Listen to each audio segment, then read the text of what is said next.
دا کالی به ته بیانینی دا به چاته اچي زما د ماما د کاکا د نوسی واده دی هغې ته به اچي شی به په ګاونډ کې به د چا واده دا به خوشحالېږي دا به هغه ته جامې اچي نو چې کومه ښځه په کمره کې دننه خاوند ته خوشبويي نه لګوي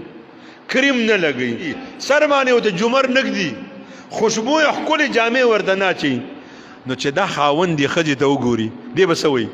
یاره دا ښځه راباندې سمه نه ده پېښه شي بل واده به کومه نو دا ښځه بیا په مولانو پسې ګرځي مولي صاحب ما یو تعویض وکړه خاوند مې خبره نه مني خاوند به ستا خاورې خبره ومني تا چاته خاوند ته د خاوندوالۍ حقوق ورکړي دي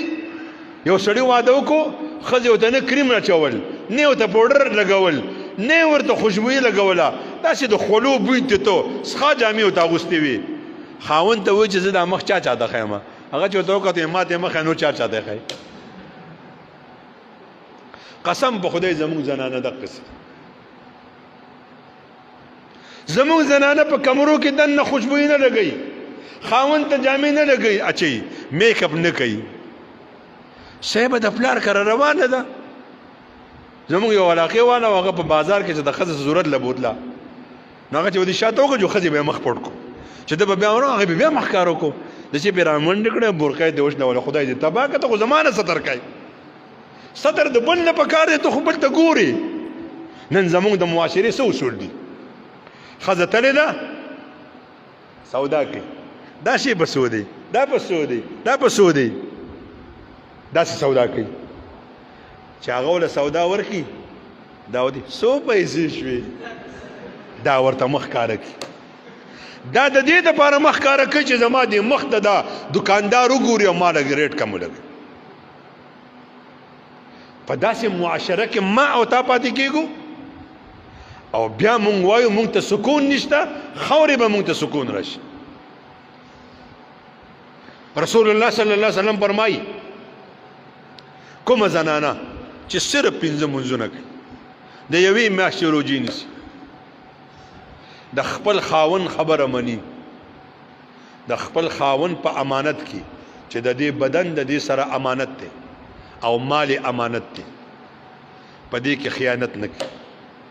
نو چې د جنت په کومه دروازه دا غواړي داخله دي شي پوهیږئ زما په خبرو پوهیږئ 5 منځونه کوي د یوې میاشتې روجې نیسي د خاوند خبره مني او د خاوند په امانت کې خیانت نه کوي نن لاړ شئ خپلو میندو خویندو ته وګورئ خپلو ښځو ته وګورئ لکي خدمونه کوي سی به دا راته چا ویلی دی دا لا اله الا الله سی به دا به 2 لکه بیرې وای سی به مسلې اشاړې کړي وی سولولي سی به روجې نیسي خاون ورته حکم کوي دا نه مني د خاون حکم څه دی چې په تناره ولاړی او ډوډۍ سوځي او خاون درته وي تعال هنا زما خواته راشه دا ډوډۍ دې وسوځي د خاون خبره کټوۍ دې باندې کړې ده سالن سوځي خاون درته وي دې خوا راشه او دې د خاون خبره ومنله نو دې زنانه په باره کې رسول الله صلی الله علیه وسلم فرمایي د جنت په کومه دروازه چې د خوښه شي لاړ داخله شي زمونږ زنانه څه کوي منځونه خو یې څه وایم ذکرونه خو یې څه وایم ټول عمر یې په لاس کې تسبیح دي او چې دا بیګانې پکې لا ملګري شي او تسبیح راغستې زه خو ذکر کوم ته ذکر کوې پردو خلکو ته ګوري په تا لعنت ورېږي دا ګاډی کوم ځای ته ځي مونږ پلاني ځای ته ځو په تا لعنت ورېږي خورې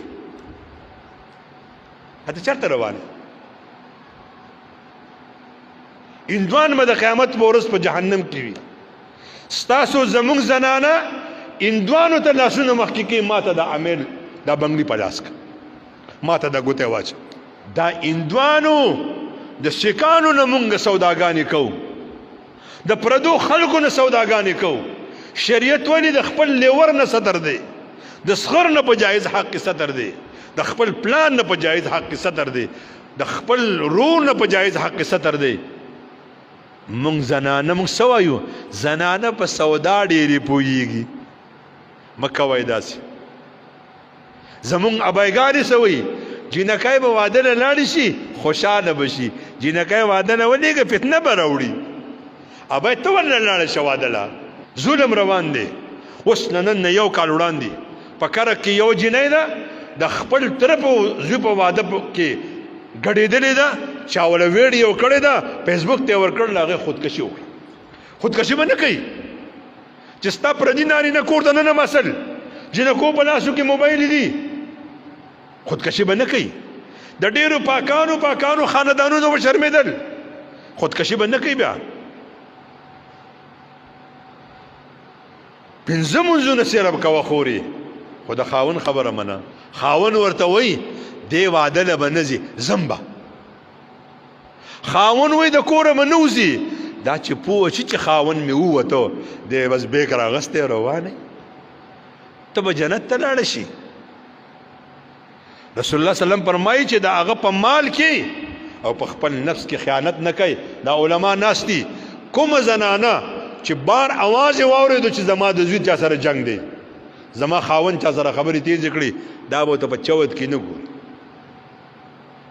خاون به قد چت وي دې ته به بد ښکاره شي خاون به تور رنګې وي دې ته به بد ښکاره شي